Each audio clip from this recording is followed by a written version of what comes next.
Alors, salut chef.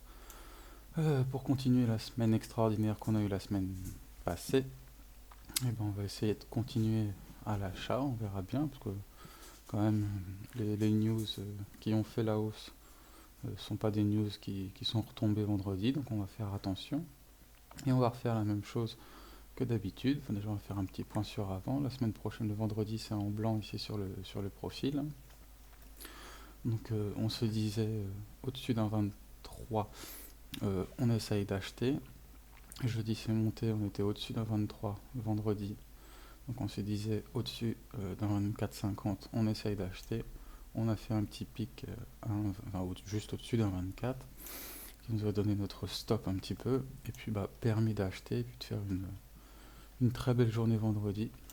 Même moi je m'y attendais pas, j'ai fait quand même plus de pips que je pouvais imaginer. Je me disais juste bon peut-être aller chercher qu'un 25 vendredi et après aller chercher la résistance qu'on avait au-dessus qui était un 26 et puis aller voir si on allait travailler la grosse résistance entre un 26 et un 27. C'est ce qu'on a fait, donc très très bien, très bonne semaine. Donc, ce que cela nous permet de nous rafraîchir nos prix. Vendredi, qu'est-ce qu'on a fait? Enfin aujourd'hui, vendredi, qu'est-ce qu'on a pu faire? On a fait un range entre guillemets entre un 24 et un 27. Donc là, ce qu'on va chercher cette semaine, ça va être de se dire tiens, le but de la semaine va être, si possible, de casser la grosse résistance entre un 26 et un 27 pour aller chercher un 27,50, voire un petit peu plus haut, entre un 27,50 et un 28, qui est notre résistance 100 jours, quoi, hein, la résistance daily 100 jours qui est important. Le support, par définition, n'a pas bougé, c'est toujours un 20. Le deuxième support sur 50 jours, c'est un 22, celui qu'on n'a pas cassé non plus la semaine dernière. Donc très bien. Notre grand cadre est entre 1,20 et 1,28. Si je dis pas de bêtises. Oui, entre 1,27 et 1,28. Notre résistance top, dire daily 100 jours est 1,28 contre un support de 1,20. Sur 50 jours, notre résistance elle est entre 1,26 et 1,27. Ça va être la grosse clé de la semaine. Le support sur 50 jours est toujours 1,20 aussi. On va faire quand même attention, on peut toujours baisser, on ne prend pas de point de vue particulier, mais donc voilà. Sur 10 jours, notre résistance est la même que sur 50 jours. Notre support, lui, est remonté sur un 22. Donc très bien. Sur 2, 3, 5 jours, puisque jeudi, vendredi et mercredi on fait le boulot, ça va être la même chose que sur 10 jours. La grosse clé cette semaine, la grosse structure cette semaine, c'est en résistance entre un 26 et un 27, et en support, c'est toujours un 22.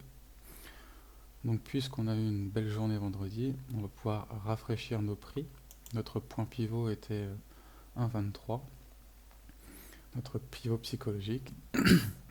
Aujourd'hui, du fait de la taille du vendredi, ça va pas être simple de trouver un gros pivot, mais comme on a pu le voir, comme on peut le voir sur le price action, le plus bas de vendredi semble être clé à 1,24 et le prix qui a fait la bascule, c'est quand même 1,25.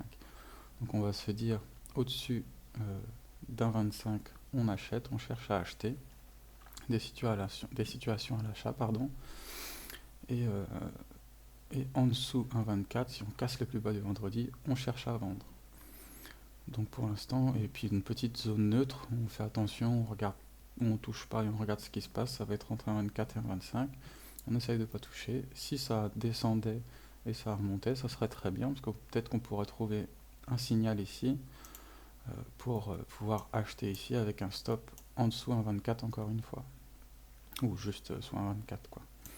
Donc l'idée de cette semaine va être vraiment ça, de, de ne pas toucher dans le range entre un 24 et un 25. On remonte un petit peu notre pivot psychologique qui était un 23. Notre support extrême est ici. Donc très bien, on fait pas trop de bêtises.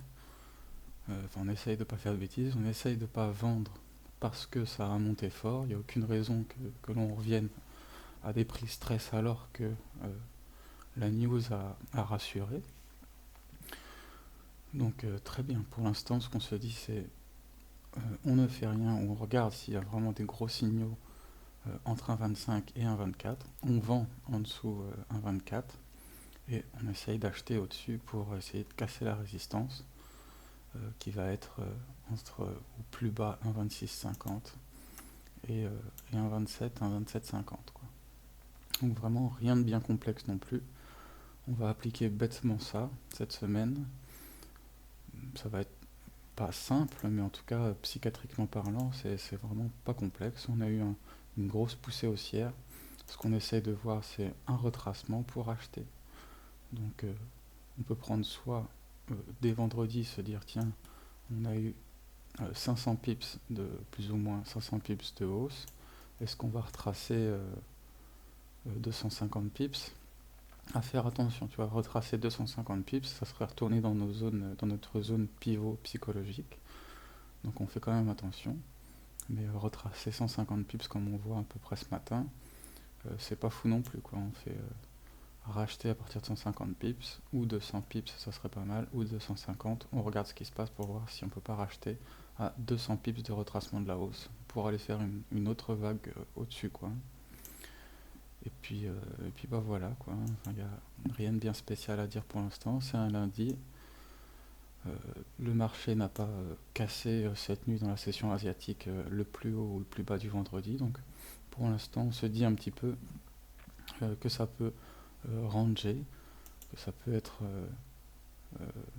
comment dire assez mou aujourd'hui, dans le sens où pour l'instant notre profil ne nous dit pas grand chose, à part qu'il est dans la value area de la semaine dernière. Donc on va peut-être essayer de remettre un petit peu de profil ici, de peut-être retracer ici, on verra bien, mais avec quand même l'idée d'acheter si on a des retours assez forts, 1,26 250, 1,26 50, maximum 1,26 750. Donc à l'instant T, acheter au plus tard, on va chercher dans ce range là, entre 1,26 250 et 1,26 750, mais le mieux serait d'acheter entre 1,25 750 et 1,25.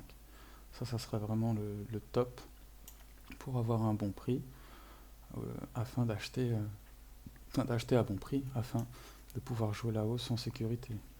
Si on avait cassé les plus hauts du vendredi, avoir un bon prix afin de pouvoir mettre stop au break-even, stop plus 10 pips ou stop plus 15 pips, afin de jouer le break des plus hauts en sécurité quoi.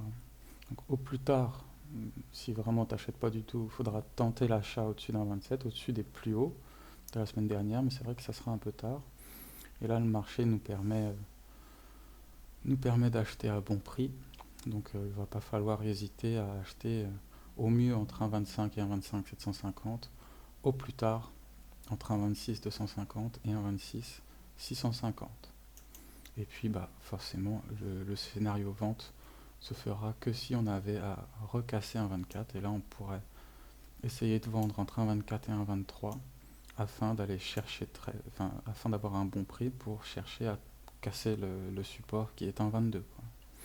Donc ça serait pour une baisse de 100 voire plus, 100, 200, 300 pips, et la hausse on ne sait pas trop, ça serait d'acheter pour aller déjà travailler la résistance qui est un 27,50, un 27,50, un 28. Donc si on pouvait acheter entre un 26 et un 25, ça serait pas mal, afin d'avoir 100, 150 pips aussi de profit à la hausse quoi. Donc voilà, bonne journée chef.